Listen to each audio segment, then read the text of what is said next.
Vous êtes toujours dans votre émission, vous êtes formidable. Je te présente le veto de l'émission, il s'appelle Tom. Tiens, Salut. tu dois aller voir Animal, ça va beaucoup te Je plaire. pense que ça va me plaire. Un autre animal emblématique de la notre Camargue, région et voilà, de la parce que ça m'a Camargue. inspiré. Ouais. C'est le flamant rose. Ouais. On en voit dans le film ou pas? Écoute, non, en vrai, c'était une vraie blague avec mon chef opérateur qui nous disait la Camargue, on va pas filmer un coucher de soleil avec des flamants roses parce que c'est trop l'emblème cliché. de la Camargue, mais c'est aussi la carte postale de la Camargue. Et Ouais. je savais pas, mais j'ai appris là-bas que c'était très très protégé Oui. parce qu'il y a des gens qui ont malheureusement des fois tué des flamants roses, soit par accident, mais qu'il faut faire très très attention. Ouais. D'accord. Ouais, vraiment. Donc j'avais envie de parler flamant rose. Alors dis-nous tout sur le flamant Alors le rose. flamant rose, ça vient de l'occitan, c'est vraiment la région, le nom est occitan, c'est flamenc, qui veut dire flamme. C'est assez pertinent quand on voit la couleur du flamant rose. Alors cette couleur, elle a été longtemps étudiée. À votre avis, elle vient d'où? C'est généralement assez connu. Bah, les crevettes qu'ils mangent, non, c'est pas ça? Ouais, donc il y a l'hypothèse de l'alimentation. On Ah aurait oui. pu penser à autre chose. Bah, le sud, t'as des couleurs, c'est le soleil. Voilà, c'est la Voilà. France. Alors on aurait pu penser, ça a été étudié le côté génétique. D'accord. Ouais. Sauf qu'on se rend compte quand le petit sort de l'œuf, il est blanc-gris. Ah, Donc, Oui, donc c'est vraiment la nourriture, normalement, non? Voilà, donc comme c'est pas génétique, eh ben, on se dit c'est peut-être environnemental. Et puis qu'est-ce qu'il y a dans l'environnement? Il y a quand même la partie alimentation qui est non négligeable. Et en effet, la couleur des flamants roses provient de l'alimentation. Alors qu'est-ce qu'ils mangent les flamants roses?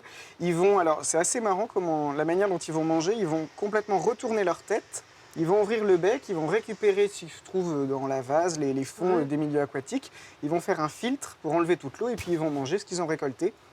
Et il y a une crevette, en effet, qui est très présente dans ce milieu-là. Elle est présente dans plein de milieux aquatiques dans lesquels on trouve des flamants roses. Elle s'appelle Artemia salina, il faudra retenir. D'accord. Qui, elle, en fait, est très riche en pigments caroténoïdes. D'accord. Donc le pigment orangé qu'on retrouve dans la carotte. Voilà, c'est très connu, c'est ça qui donne la coloration orangée. Et donc cette crevette, elle est aussi très orangée. Une fois que le flamant rose va l'ingérer, dans le tube digestif, il va y avoir des enzymes qui vont commencer à digérer cette crevette et les pigments vont être libérés, ils vont passer dans le sang et ensuite ils vont se dissoudre. Muter du orange au rose parce que les flamants orange, c'était pas terrible. Ouais, c'est vrai. C'était pas C'est- ouf. Voilà, c'est un peu dilué et ça se retrouve dans la graisse, dans les plumes et dans les pâtes, d'où cette coloration-là. ok. Top. C'est pas tout. Le flamant rose, en plus de ça, sous les ailes, au bout de la queue, donc sous le croupion, il y a une glande qui produit de l'huile. Alors l'huile, c'est du gras dans lequel se dissout aussi la couleur orangée. Et en fait, il va utiliser son bec pour aller récupérer cette huile un peu imperméable et puis il va se lustrer le Ah plumage, un peu comme du maquillage. Et ça vient rajouter en plus de ça une petite couleur orangée, rose orangée, je vais y arriver, qui vient adoucir un petit peu la couleur du flamant rose. Alors comment est-ce que le bébé passe de blanc-gris à rose? Comment se fait la transition? Eh bien en fait au tout départ les parents vont manger, ils vont récupérer dans le jabot, c'est une poche qui se situe au-dessus de l'estomac, tout ce qu'ils ont mangé, ça va un petit peu commencer à être prédigéré. C'est pas comme les mammifères avec du vrai lait, là on appelle ça du lait de jabot, bon je pense que c'est pas très ragoûtant mais bon voilà.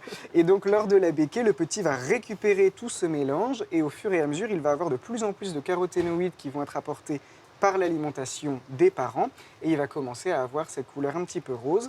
En contrepartie, les parents qui vont avoir moins de caroténoïdes parce qu'ils sont en train de tout donner aux petits vont blanchir. Donc la couleur, elle n'est pas uniforme, elle va varier en fonction du stade physiologique et puis de la période où ils élèvent leurs petits. Eh ben, merci pour toutes ces informations. Incroyable. Voilà. Très intéressant. Eh ben, je te propose de retourner sur le canapé pour la suite de l'interview. Allez, Merci. Merci Tom. Avec plaisir.